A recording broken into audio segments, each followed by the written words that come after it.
Just thought I'd do a quick walk around of this machine, TT1800SY, FANUC 89 control on it, associated tooling and manuals, got all the manuals with it. Coming round, parts unloader, swarf conveyor. Then you've got high pressure coolant pumps, top and bottom turrets. There's a digital float switch, oil skimmer.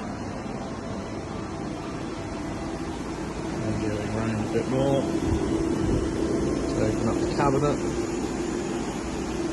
You see that's all straight and tidy.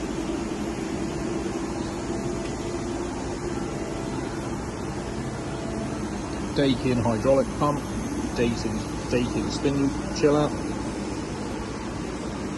Machine did have a bar feed, but it was removed a couple of years ago. We have that. It's an LNS quick servo 80 with dedicated liners. That's included with the deal. And I'll send you another video.